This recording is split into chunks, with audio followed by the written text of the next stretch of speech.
Assalamualaikum warahmatullahi wabarakatuh. Waalaikumsalam Salam cerdas. wabarakatuh. Mahasiswa Indonesia pasti tahu saya sekarang bersama siapa. Saya sekarang bersama Gus Samsudin ya, yang sedang viral sekarang di negeri ini. Nah, banyak sekarang berita ya mengenai Gus Samsudin, ada yang mengatakan bla bla bla dan sebagainya. Nah, sekarang saya mau menyoroti siapa sih Gus Samsudin itu sebenarnya dan bagaimana pendidikan ya, histori pendidikan beliau supaya kita bisa mengkaji, mahasiswa Indonesia bisa mengkaji. Nah, Gus, terima kasih banyak sudah. Barakallah. Jadi apa yang berita beredar di video masuk padepokan sulit dan sebagainya, alhamdulillah tadi kami merasakan sangat baik sekali, dari security di depan hingga Pak Lurah dan santri-santri yang lain menjamu kami hingga makan malam ini, Gus. Alhamdulillah. Nah, Gus, sebelum kita bahas mengenai pendidikan ini, saya hampir semua video Gus saya tonton.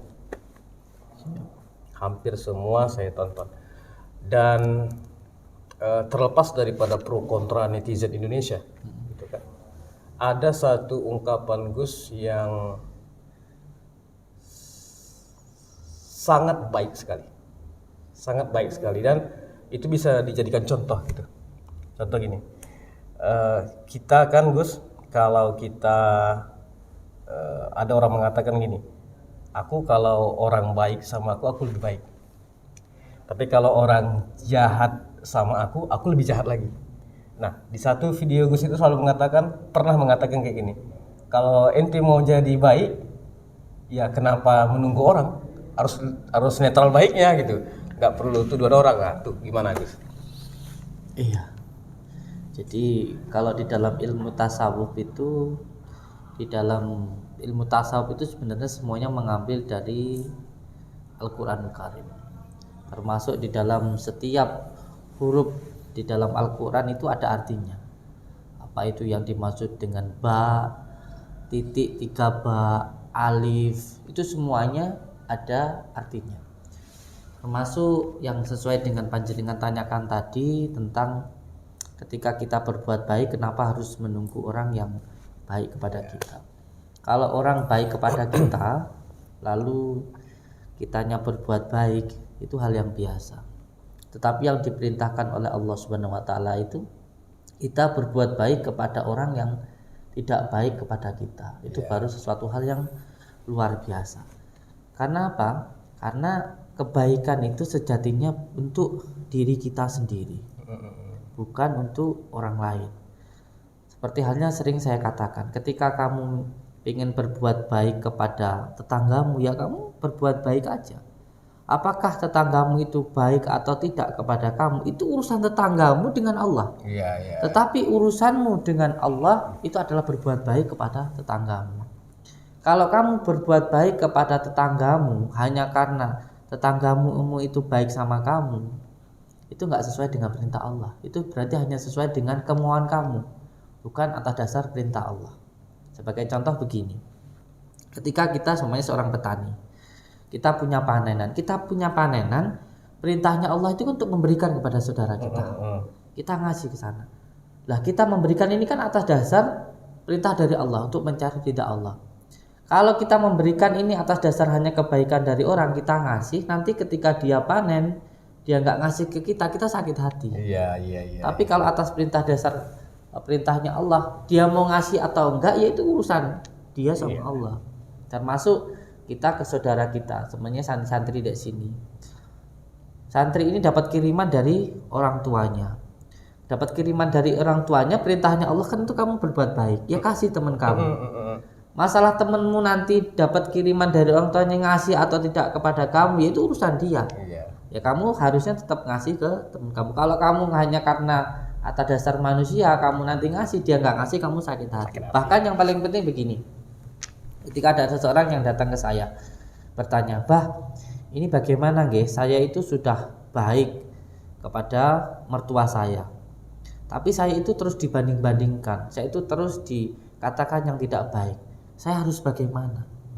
Lalu saya jawab, kamu harus tetap baik sama mertuamu, karena kewajiban kamu baik sama mertuamu itu adalah tanggung jawab kamu. Itu adalah perintah Allah. Masalah mertuamu itu baik enggak sama kamu, itu urusan dia sama Allah. Termasuk ketika kita kepada orang tua, tidak ada satu hal apapun yang bisa menggugurkan kewajiban kita untuk berbakti, untuk berbuat baik kepada orang tua kita. Walaupun orang tua kita tidak sholat, walaupun orang tua kita kafir, walaupun orang tua kita itu non muslim, apapun itu, walaupun orang tua kita bermaksiat, kita harus tetap berbuat baik kepada Kewajiban berbuat baik tetap ada ya. Hanya satu yang tidak dibolehkan, ketika orang tua menyuruh kita berbuat maksiat, itu saja. Tapi kalau orang tua bermaksiat, kita harus tetap takdim, kita harus tetap baik kepada orang tua. Walaupun orang tua nggak sholat, kita pun juga harus tetap baik kepada orang tua. Sebab kewajiban kita itu berbuat baik kepada orang tua kita.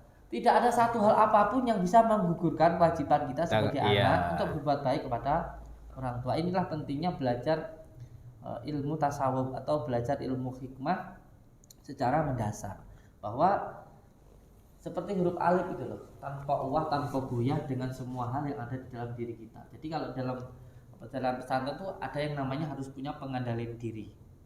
Jadi kita itu nggak boleh dikendalikan oleh sesuatu hal yang di luar dari diri kita. Orang baik atau nggak baik, kita harus tetap baik, harus punya pengendalian diri. Yang kedua, kita harus tahu diri.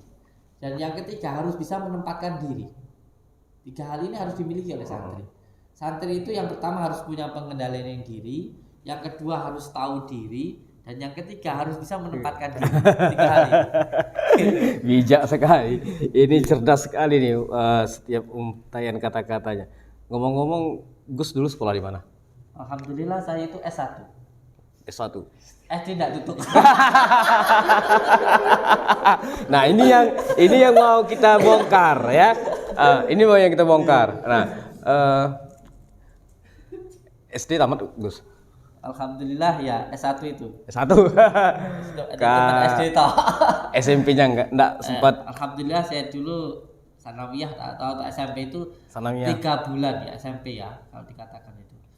3 bulan sebelum lulus itu saya terpaksa harus keluar.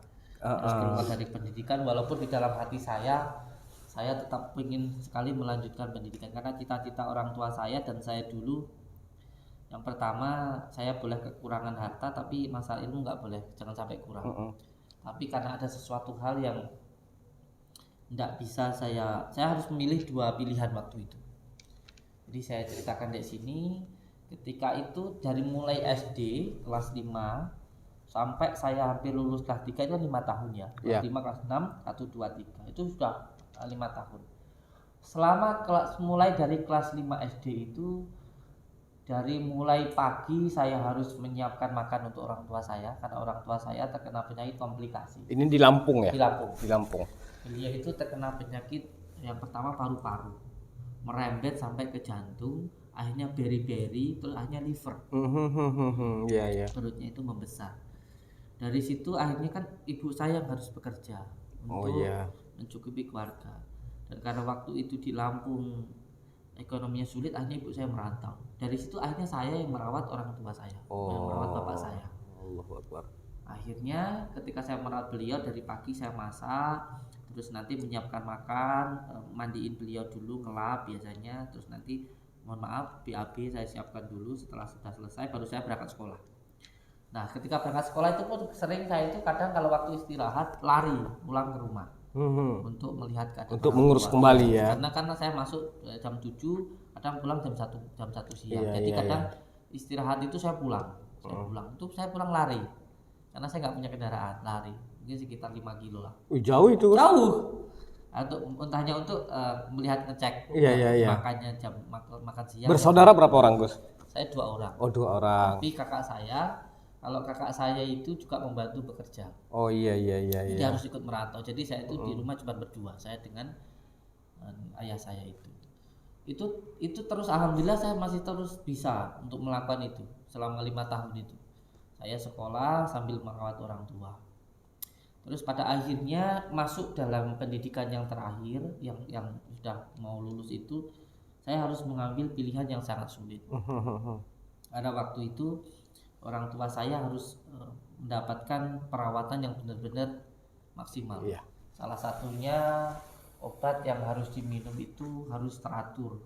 Yang biasanya hanya sehari 3 kali, waktu itu harus 7 kali. 7 kali dalam sehari. Iya. Oh iya iya. Dan itu harus saya lakukan. Dan waktu itu tidak ada yang bisa saya minta tolong kecuali diri saya sendiri. Akhirnya saya harus mengambil keputusan di akhir itu, apakah saya khusus merawat orang tua saya atau saya melanjutkan pendidikan.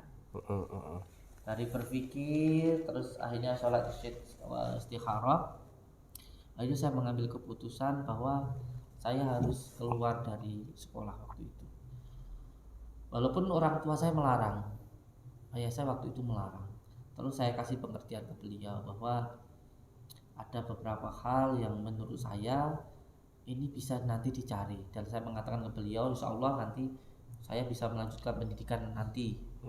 Atau kalau saya berbicara seperti beliau begini, nanti kalau ilmu bisa dicari lain waktu, saya mencari harta bisa nanti saya cari di lain waktu, tapi untuk saya mengabdi kepada jenengan, saya pikir begitu, untuk merawat orang tua saya mungkin waktu saya hanya kali ini, dan saya tidak mau menyesal seumur hidup saya, karena orang yang paling berharga di dalam hidup saya itu adalah orang tua saya. Betul. Akhirnya saya mohon izin kepada pihak sekolah. Nah, karena waktu itu saya adalah ketua OSIS ya. Oh, sempat juga jadi ketua OSIS. Jadi ya?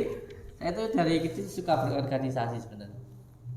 Saya dari kecil itu di sekolah menjadi ketua organisasi, dan saya itu boleh ditanyakan ya, nanti YouTube-nya dilihat sama alumni-alumni sana. Saya dulu itu sering kalau di acara-acara seperti maulidan dan sebagainya, itu pasti saya di depan. Jadi ketua penitiannya. Iya. Bahkan yang ceramah juga saya. Ini saya yang ceramah itu di tempat sekolah saya. Jadi berhentinya sekolah itu bukan dikenakan faktor ekonomi, tapi faktor untuk berbakti kepada orang tua. Sebenarnya Gitu ya ya? lebih diutamakan ke orang tuanya, walaupun ekonomi juga ada ya, Iya. karena memang presidennya di dalam rumah tangga itu kan seorang ayah. Betul. Selain itu juga yang lebih utama ya sebenarnya dua-duanya sih. Yang pertama karena berbakti kepada orang tua, dan yang kedua juga faktor ekonomi. Jadi dari apa yang Gus ceritakan ini bisa saya tangkap gini Gus, kesuksesan populer sekarang ini gitu kan, rezeki yang Gus dapat sekarang ini adalah keberkahan daripada mengurus orang tua. Nah, Mantap. Dan saya yakin juga begitu. iya, itu saya pandang. Karena saya anggap juga sebenarnya diri saya itu bodoh. Bodoh, nggak bisa apa-apa dan nggak tahu apa-apa. Tapi bisa seperti ini ya. Keberkahan. Bahkan apapun yang saya lakukan itu kayak dipermudah loh Kang. Iya. Iya, dipermudah. Saya datang ke sini itu nggak bawa apa-apa, bawa karung dari rongsok. Gimana cerita rongsokan itu dulu Gus? Gimana ceritanya? Dan ini sebelum cari rongsokan nyambung ke yang pertama tadi. Ya. Jadi ternyata benar, setelah saya merawat orang tua saya, yang saya putuskan tinggal 3 bulan lagi saya lulus sekolah itu, akhirnya saya keluar secara otomatis saya nggak dapat ijazah dong. Dan ternyata benar, baru 2 bulan saya merawat orang tua saya, beliau meninggal. Innalillah. Beliau meninggal di pangkuan saya. Jadi waktu itu jam 2:30 setelah ba'da sholat zuhur, beliau itu meminta saya untuk diberikan minum, dikasih minum. Nah beliau kan minumnya pakai sedotan. Oh iya. Karena beliau nggak bisa minum sendiri, makanya sedotan. Setelah minum 3 tegak, Bismillah, terus tegak pertama Alhamdulillah, tegak kedua Alhamdulillah, tegak ketiga Alhamdulillah. Terus setelah itu beliau bilang ke saya, ini bapak ini kok sepertinya nggak bisa merasakan hari raya yang kedua kalinya. Nah waktu itu pas malamnya malam Idul Adha. Nah jam 3 sorenya itu beliau menyampaikan seperti itu. Itu demi Allah, demi Rasulullah. Beliau bilang seperti itu, bahwa kayaknya bapak ini nggak bisa merasakan takbir yang kedua kalinya. Gitu. Saya udah mulai berpikir nih, wah ini kayaknya beliau udah berasa. Gitu. Terus beliau minta kepada saya itu untuk didengarkan kalimat tahlil. Waktu itu saya baca la ilaha illallah, terus karena saya lihat nafasnya sudah mulai pelan, akhirnya saya hanya zikir Allah gitu. Terus akhirnya beliau nggak ada. Nah dari situ saya pengen sekali menuruti apa yang menjadi keinginan orang tua. Apa keinginannya? Keinginannya itu saya mondok di Jawa Timur. Di Jawa Timur. Ya, karena beliau selalu berkeinginan sebenarnya saya itu mondok di Jawa, tapi karena saya itu orang tua keburu sakit, akhirnya saya nggak jadi dikirim di Jawa. Jadi ketika orang tua meninggal, terus saya minta izin kepada ibu saya untuk berangkat ke Jawa Timur. Nah dari situlah akhirnya saya melakukan perjalanan dari Mosjide Lampung Utara sampai ke Jawa Timur sini. Nah itu dimulai dari saya pertama ikut Abasyudi Al-Ghazali Jepun, Jawa Tengah. Terus setelah itu saya ke beberapa pondok pesantren, akhirnya ke pondok pesantren Condromowo. Dari pondok pesantren Condromowo akhirnya sampai di tempat ini. Dan yang menyuruh saya ke sini pun juga kiai saya itu. Beliau menyampaikan untuk saya di Jawa Timur. Karena menurut dari isyarah yang beliau dapatkan bahwa Jawa Timur itu adalah pondasinya atau kakinya. Kakinya itu dari Jawa Timur. Ini tanpa merendahkan yang lainnya ya. Semuanya punya tempat masing-masing. Iya. Makanya banyak orang-orang besar itu yang muncul dari Jawa Timur. Dimulai dari kerajaan-kerajaan besar seperti Majapahit dan sebagainya. Terus orang-orang besar juga banyak yang dari Jawa Timur seperti Bung Karno dan sebagainya gitu. Kalau Jawa Timur itu adalah pondasinya atau kakinya. Dan Jawa Tengah itu adalah pusarnya. Makanya tumbalnya atau yang ditanam oleh Sesubakir itu di Jawa Tengah. Jawa Tengah itu adalah pusarnya. Dan Jawa Barat itu adalah mukanya. Makanya ibu kotanya ada di Jawa Barat atau di daerah Jakarta situ. Akhirnya saya ditempatkan di sini. Nah dari sini pun juga yang diperintahkan oleh kiai saya bukan untuk mendirikan sebuah padepokan atau pondok pesantren, bukan. Yang diperintahkan oleh kiai saya itu yang pertama, santri itu yang pertama harus punya pekerjaan. Oh iya. Kenapa harus punya pekerjaan? Karena supaya nanti ketika melakukan sesuatu yang diikhlaskan, entah jadi guru ngaji, kiai atau jadi paranormal, dia tidak berharap kepada orang yang mintain tolong. Betul. Jadi tidak berharap dari apa yang diikhlaskan. Betul. Jadi yang pertama santri itu harus punya pekerjaan. Karena rezeki yang paling halal itu adalah yang dari keringatnya sendiri. Yang kedua ini ya. Harus punya istri. Harus punya istri. Karena apa? Karena cobaannya ketika seorang mengamalkan ilmu hikmah itu dua. Yang pertama itu harta, yang kedua itu adalah wanita. Kalau sampai tidak punya pengendalian diri terhadap kedua hal ini, kalau sampai tergoda dengan dua hal ini, maka akan jatuh sehina-hinanya. Betul. Dan ini sudah terbukti di beberapa rekan-rekan saya, termasuk yang dulu ada di televisi yang sangat terkenal itu juga pas satu alumni dengan saya.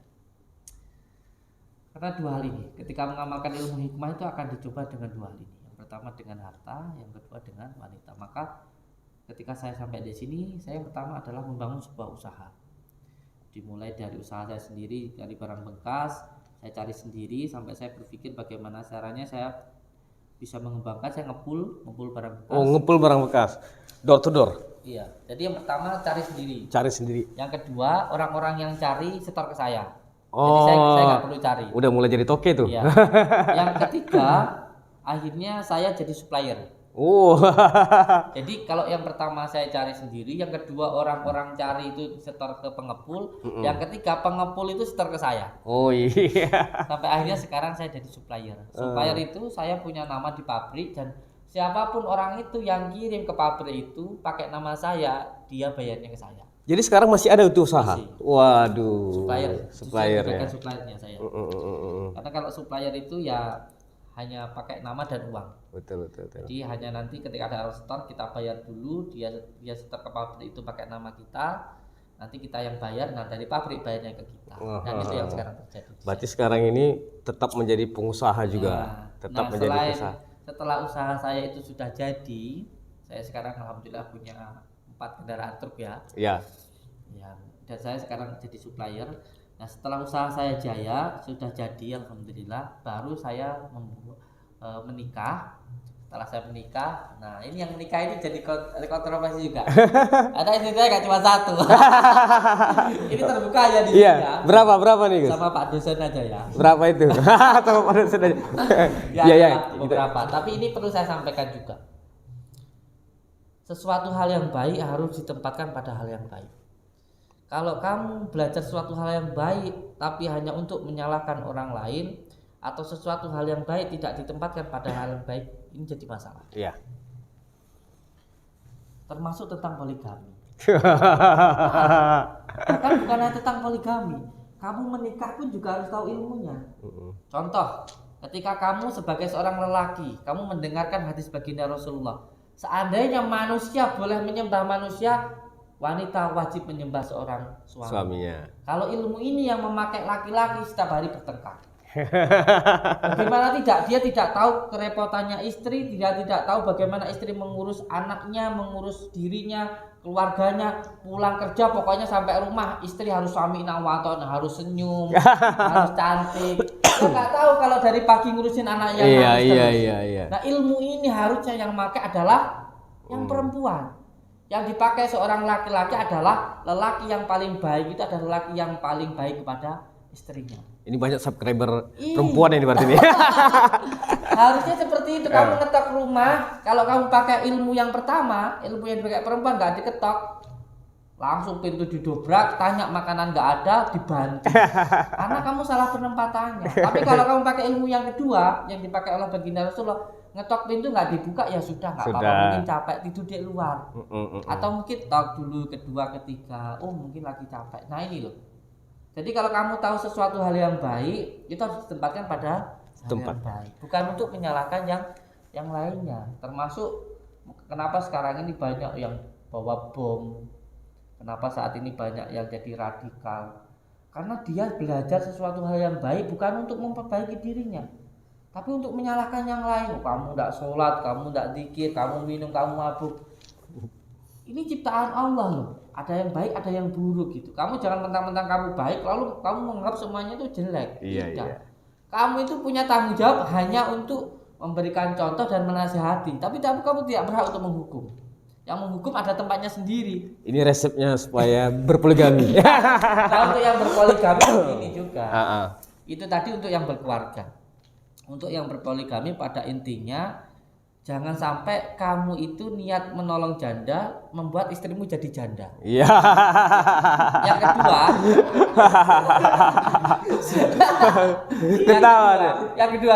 Dia dengar janda ketawa. Yang kedua, jangan sampai kamu membangun rumah kedua, rumah yang pertama roboh. Dolim itu namanya. Dolim. Kecuali kamu rumah yang pertama sudah kokoh, sudah kuat, baru kamu mau bangun rumah yang itu. Kalau kamu sudah memberikan uang tapi sudah tidak menanyakan, ini beda loh ya, antara memberikan dan menitipkan. Kalau kamu masih menitipkan ke istrimu uang, belum memberikan, jangan nikah lagi. Contoh, kamu ngasih uang masih tanya, uang kemarin buat apa? Itu namanya kamu nitip, buat bayar listrik, ya kan, buat bayar sekolah anak. Tapi kalau kamu ngasih, mau uang itu buat istrimu ke salon, buat istrimu beli mobil, apa setelah istrimu, itu baru yang namanya ngasih, bukan nitip gitu loh. Nah ini yang perlu dipahami. Jadi kalau kamu masih nitip uang ke istrimu, jangan nikah lagi. Makanya saya bilang, saya nikah ini nggak pernah saya bilang, saya nikah ini karena sunnah. Wah, itu namanya kamu mengambil yang baik untuk kepentingan kamu sendiri. Yang enak-enaknya aja. Terus perlu dipahami satu lagi ya. Selama kalau kamu bilang poligami itu adalah sunnah, selama baginda Rasulullah menikah dengan Siti Khadijah yang pertama, beliau tidak pernah menikah dengan istri yang kedua dan yang ketiga. Kalau kamu bilang sama istri pertamamu, saya nikah ini karena sunnah, berarti kamu mendoakan istrimu cepat mati. Karena baginda Rasulullah itu menikah hanya ketika istri yang pertama itu meninggal. Iya. Jadi baginda Rasulullah adalah seorang suami yang sangat setia. Sangat setia gitu. Jangan tadi kamu jangan bilang nikah sunnah, poligami sunnah. Apa lagi? Oke Gus. Nanti kalau cerita poligami nggak bisa habis nih. Jadi kami jadi keturunan nanti Gus. Nah, gini Gus. Gus kan SMP-nya nggak tamat nih, sanawiyahnya nggak tamat. Karena ada masalah ekonomi dan masalah keluarga, gitu Terutama kan, untuk apa namanya, berbakti kepada orang tua. Intinya gini kan Gus, intinya tidak memiliki kesempatan yang baik untuk belajar secara formal. Nah, lantas begini, supaya mahasiswa Indonesia, apa namanya, para penonton yang sekarang ini diberi oleh Allah kesempatan gitu kan, tapi mengabaikan kesempatannya untuk belajar, bagaimana nasihat Gus? Kembali lagi ini nanti kepada tenang. Tenang. Gus, saya banyak lihat di Medan Iya. orang memakai kaos baju tenang. Ayo, gimana Gus? Iya. Kalau panjenengan bertanya bagaimana sekarang anak-anak sekolah banyak yang tidak serius. Iya. Ada rezeki, Iya. ada kesempatan. Ada tidak kesempatan digunakan. semua ini ada. berarti tidak tenang. Tidak tenang. Iya. Nggak bisa masuk di KP tenang. Wah. Ini harus sering-sering ngomong tenang. Kita mahasiswa ini nih. Mahasiswa mana ini? Mahasiswa UIN Sumatera Utara. Yes, mantap. Oke, salam untuk mahasiswa Win Sumatera Utara. Iya. Tenan itu diambil dari kata sing tenanan. Jadi kalau kamu itu jadi anak, yo anak yang tenanan, yang berbakti kepada orang tuanya. Kalau kamu jadi manusia, yo manusia sing tenanan.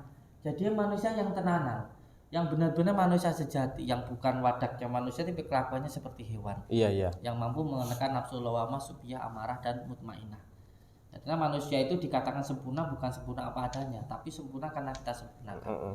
Dikatakan sempurna karena kita itu punya akal, punya nafsu. Sedangkan malaikat hanya punya akal, tidak punya nafsu. Kalau hewan hanya punya nafsu tapi tidak punya akal.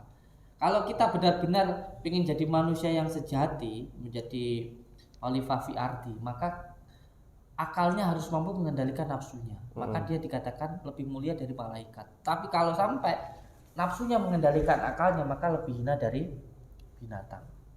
Nah, panjenengan yang mempunyai kesempatan untuk belajar, untuk menjadi mahasiswa, ini adalah bukti bahwa panjenengan itu menjadi orang yang tenanan. Dan ini nanti pasti panjenengan akan mendapatkan hasilnya. Kalau panjenengan itu tenanan, itu nanti pasti dengan apa yang panjenengan lakukan. Entah itu sekarang, nanti, besok, atau ketika kita sudah mati. Ketika kita berbuat baik. Karena ketika panjenengan belajar dengan baik, itu berarti sudah berbakti kepada orang tua. Dan orang tua itu ada 3, guru kita, orang tua kita, dan mertua kita. Dan ketika kita berbuat baik, orang berbuat baik itu orang menanam, pasti akan panen. Ada hasilnya. Pasti ada hasilnya. Ada buahnya. Ada buahnya. Bisa ketika kita nyantri contoh ya, atau kita semuanya, kalau saya ngabdi ke kiai saya, mungkin saya nggak jadi kiai, tapi anak saya insya Allah bisa jadi kiai. Bisa tidak ke anak saya nanti ketika saya sudah tua, bisa juga ketika saya nanti sudah mati.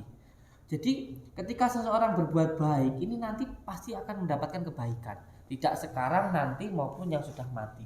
Makanya sepenting tenanan. Kalau jadi sekarang jadi seorang anak yang sedang belajar untuk menjadi seorang mahasiswa, jadi mahasiswa yang benar-benar. Iya.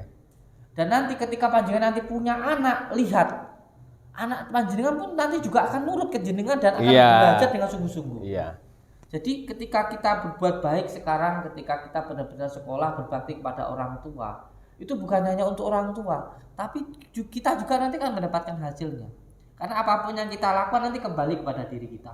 Makanya ketika kamu pengen anakmu nanti nurut sama kamu, yang pertama sekarang kamu nurut dulu sama orang tuamu. Pasti nanti anakmu juga nurut sama kamu gitu. Kalau kamu sekarang ini punya menantu atau kamu itu jadi menantu, kalau kamu pengen menantumu itu baik sama kamu, nurut sama kamu, berbakti sama kamu, nanti kamu sakit diurusi. Sekarang kamu jadi menantu pun juga harus baik ke mertua kamu. Nanti yakin, hakul yakin ya kalau saya bukan hanya yakin tapi hakul yakin dan ainul yakin. Ketika saya berbakti kepada mertua saya yakin nanti menantu saya juga berbakti kepada saya. Jangan salahkan menantu saya nanti tidak berbakti kepada saya kalau saya tidak berbakti ke mertua saya. Jangan sakit hati nanti kalau anakmu durhaka sama kamu. Iya. Kalau sekarang kamu aja nggak berbakti sama orang tua kamu, apapun yang kita lakukan itu nanti pasti akan kembali kepada diri kita. Ini sudah menjadi firman Allah. Dan Al-Quran itu nggak bisa di halal haram dibentur-bentur. Yang halal halal, yang haram haram, itu sudah pasti itu. Jadi Sekarang panjenengan yang bisa sekolah dengan baik ya disyukuri. Disyukuri itu bukan hanya mengucapkan alhamdulillah, bukan. Tapi benar-benar menjalankan apa yang kita dapatkan ini di jalan yang diridai oleh Allah. Dan akan membanggakan orang tua kita. Itu juga bukan hanya untuk mengembangkan orang tua kita, tapi membanggakan diri kita sendiri. Itu yang paling utama. Gitu. Nah, ini pesan daripada Gus Samsudin. Nah ya, jadi kalau boleh diputar waktu, pasti Gus Samsudin ini bisa jadi seorang profesor nih. Ya, nggak tamat aja SMP-nya sudah secerdas ini. Bagaimana kalau sudah tamat ya? Nah, baik, terima kasih Gus sudah menyambut kami dengan baik di sini. Siap. Ya, mudah-mudahan apa yang Gus motivasikan ini didengar kemudian dilakukan oleh mahasiswa Indonesia. Ya, jadi kita ini kan mengambil contoh kan Gus, siapa saja bisa kita ambil contoh gitu kan, siapa saja yang mengatakan yang baik pasti kita ambil ya gitu Gus. Nah, sekali lagi terima kasih dan sangat hangat sekali ya, kayaknya sudah berteman sama Gus ini sudah bertahun-tahun padahal baru jumpa Gus ya. Baik, demikian, wassalamualaikum warahmatullahi wabarakatuh, salam cerdas.